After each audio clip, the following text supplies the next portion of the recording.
그러니까 눈밑지방 재배치라는 수술을 하면서 이 눈 둘레 근육을 조작을 해서 애교살을 만들 수는 없어요. 애교살을 만들고 싶어서 필러를 넣었는데 애교살이 잘 안 만들어지니까 더 넣은 거예요. 그래서 애교가 생기긴 했는데 이렇게 넓어졌어요. 애교가 넓게 앞으로 나온 거예요.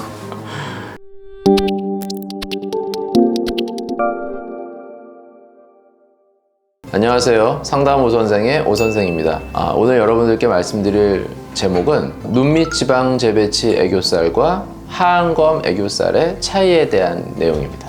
이번에 말씀드릴 것은 눈밑 지방 재배치 수술 후에 애교살이 어떻게 되는지에 대해서 좀 말씀을 드리려고 합니다. 첫 번째 질문은요, 눈밑 지방 재배치 수술로 애교살을 살리는 방법이에요. 눈밑 지방 재배치라는 수술은 눈 밑에 있는 지방을 아래쪽으로 재배치하는 거죠. 그 아래쪽이라는 것은 그 눈물꼬랑, 눈밑꼬랑이라고 불리는 이렇게 아래쪽으로 이렇게 파인 부분이죠. 거기로 이제 재배치를 하게 되는데 보통은 이제 결막을 통해서 하는 수술이죠. 결막이란 건 눈 안쪽을 말하죠. 그래서 눈밑지방 재배치라고 하면 결막을 통한 눈밑지방 재배치라는 말이 되는 거죠. 그러니까 하안검이라는 거는 피부 절개라고 겉에서부터 들어가는 거잖아요. 근데 눈밑지방 재배치는 오히려 반대로 뒤에서 들어가잖아요. 그러니까 들어가는 층이 다른 거예요. 여기서 이제 좀 차이가 생기는데, 눈밑지방 재배치는 앞에서부터 봤을 때 눈밑이 겉에 피부, 그 다음에 근육, 그 다음에 이제 뒤쪽에 눈밑지방 이렇게 있죠. 물론 이제 눈밑지방을 감싸는 막이 있고요. 이제 경막이라고 불리는. 그래서 이 안쪽으로 있는 결막을 통해서 절개를 하고 우리가 아래로 쭉 접근을 할 때는 들어가는 그 층이 피부가 있고 근육이 있고 지방이 있으면 근육의 뒤쪽으로 들어가요. 근육의 뒤쪽, 지방의 앞쪽. 그러니까 근육과 지방 사이로 이렇게 타고 들어간다고.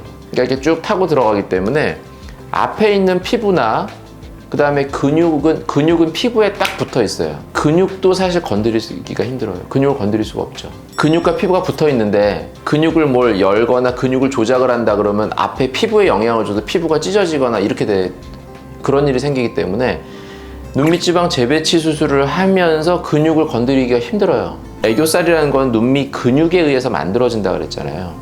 그러니까 눈밑지방 재배치라는 수술을 하면서 이 눈 둘레 근육을 조작을 해서 애교살을 만들 수는 없어요. 그럼 어떻게 애교살을 만드느냐? 눈밑지방 재배치를 할 때는 밑으로 이렇게 들어가서 불룩한 눈밑지방을 아래쪽으로 내려주잖아요. 불룩했던 눈밑지방이 날씬해지죠. 원래 애교살은 다 있죠. 누구나 눈밑 근육이 다 있으니까. 근데 애교살이 없다고 느끼시는 분들에서 보통의 경우에는 애교살보다 아래쪽에 있는 눈밑지방이 비슷하거나 더 나와 있는 경우들이 많아요. 근데 그런 분들조차도 사실 웃거나 이렇게 표정을 지는, 웃을 때 보면 애교살이 딱 생기는 경우들이 많아요. 그래서 이런 경우에는 눈밑지방 재배치 수술을 통해서 이 밑에 있는 눈밑지방, 불룩했던 부분을 날씬하게 해주는 것만으로 애교살이 살아나 보이게 되는 거예요. 이 눈밑지방 재배치 수술로 애교살을 살리는 거는 애교살이 만들어지는 그 눈밑 근육, 눈 둘레 근육을 조작해서 만들어지는 게 아니고 애교살을 안 보이게 하고 있던, 애교살을 가리고 있던 눈밑 지방을 날씬하게 만들어줘서 원래 있던 애교살이 잘 드러나게 되는 거라고 생각하시면 돼요. 그러니까 여기서 차이는 능동적으로 어떤 애교살을 만드는 게 아니니까 내가 원래 갖고 있는 애교살이 크지 않다면 재배치를 하고 나도 크지 않겠죠. 이거를 내가 더 능동적으로 이렇게 늘려주는 게 아니라는 거예요. 하안검은 보다 능동적으로 애교살을 늘려주는 정도까지 생각할 수 있는 수술이라면 눈밑지방 재배치는 좀 수동적으로 있는 애교살이 좀 잘 드러나게만 하는 정도다. 이런 정도로 생각하시면 될 것 같아요. 그래서 그런 차이가 있고요. 이 애교살이 잘 보이는 분들은 대부분 그러면 어떤 경우가 많냐면 안구 자체가 조금 나와 있는 분들에 있어서 아무래도 애교살이 큰 경우들이 좀 많이 있어요. 안구가 앞으로 나오니까 근육도 밀려 나오면서 그냥 그 자체로 앞으로 나오면서 이제 더 많은 거죠. 반대로 그러면 눈이 많이 들어간 분들, 눈이 푹 들어간 분들은 애교살이 나오고 싶어도 눈이 들어가니까 가만히 있을 때는 표정 안 짓고 무표정하게 있을 때는 아무래도 애교살이 좀 덜 보일 가능성이 높겠죠. 그리고 눈이 좀 들어가 있는 분들에 있어서 눈밑 지방이 이렇게 밑으로 내리다 보면 눈밑을 많이 꺼트려야 되는데 그렇게 많이 꺼트려야지 애교살이 더 보일 거 아니에요? 근데 그렇게 되면 눈이 가뜩이나 들어가 있는데 눈밑을 더 꺼트려 버리면 눈이 너무 꺼져 보이기 때문에 또 그렇게 꺼트리기도 힘들거든요. 그렇게 되면 눈밑 지방 재배치 수술의 어떤 효과를 위해서 눈밑 밑을 많이 꺼트리지 않게 되는 일이 생길 수 있겠죠. 그렇게 되면 애교살이 상대적으로 좀 덜 두드러질 수는 있죠. 그러니까 눈밑 지방 재배치로 애교를 살리는 것은 눈밑 지방이 날씬해지는 정도에 따라서 자연스럽게 자기가 갖고 있는 애교살이 드러나는 것이다. 이런 정도로 생각하시면 되겠습니다. 자, 그 다음 질문은 눈밑 지방 재배치를 하고 나서 나이가 들면서 애교살이 없어지기도 또는 옅어지기도 하는가? 이런 내용인데요. 눈밑 지방 재배치를 하게 되면서 불룩했던 눈밑 지방이 좀 날씬해지고 그거에 따라 자연스럽게 이제 애교살이 생기겠죠. 이런 경우에 나이가 들면 그냥 자연스러운 노화에 따른 이제 변화라고 보시면 될 것 같고요. 뭐 근육도 조금 처지고 겉에 이제 피부도 처지고 이러다 보면 애교살이 좀 이렇게 점점 약간 옅어지는 이런 느낌이 들 수는 있어요.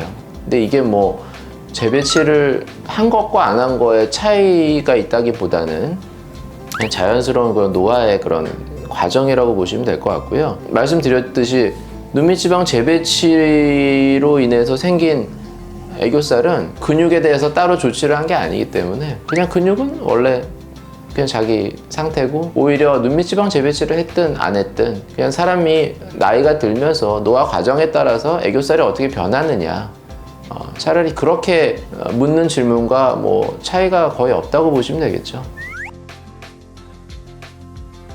실제로 많아요. 그러니까 특히나 이제 좀 젊은 분들은 그냥 내가 눈밑 지방 이런 다크서클 생각은 잘 못하는데 애교살을 만들고 싶은 거죠. 그래서 필러를 맞으러 가는 거예요. 눈밑 지방이 어느 정도 있어서 애교살이 안 보이는데 이거를 필러를 넣어서 이걸로 애교살을 만들려다 보니까 웬만큼 넣어도 이게 밑에 있는 지방을 극복을 못 하는 거예요. 그러니까 앞으로 나오는 느낌이 안 드는 거예요. 내가 더 나오게 하고 싶다고 더 넣는다고 계속 일정한 폭으로 앞으로만 나올 수가 없죠. 계속 넣으면 앞으로도 나오지만 밑으로도 같이 넓어지겠죠. 그런 경우에 진짜 어떤 경우도 있냐면 애교살을 만들고 싶어서 필러를 넣었는데 애교살이 잘 안 만들어지니까 더 넣은 거예요. 그래서 애교가 생기긴 했는데 이렇게 넓어졌어요. 애교가 넓게 앞으로 나온 거예요. 이런 경우는 눈 밑에 있는 지방을 날씬하게만 해줘도 충분히 자기 애교살이 살아날 수 있는 경우인 거죠. 내가 애교살이 생기고 싶다 이랬을 때 눈 밑 지방에 대한 부분도 한번 생각해 보는 것도 이제 좋겠죠. 네, 지금까지 눈 밑 지방 재배치 수술로 인한 그 애교살에 대한 여러 가지 질문에 대해서 말씀드렸습니다. 더 궁금하신 점 있으시면 댓글로 남겨주시면 답변 달아드리도록 하겠습니다. 감사합니다.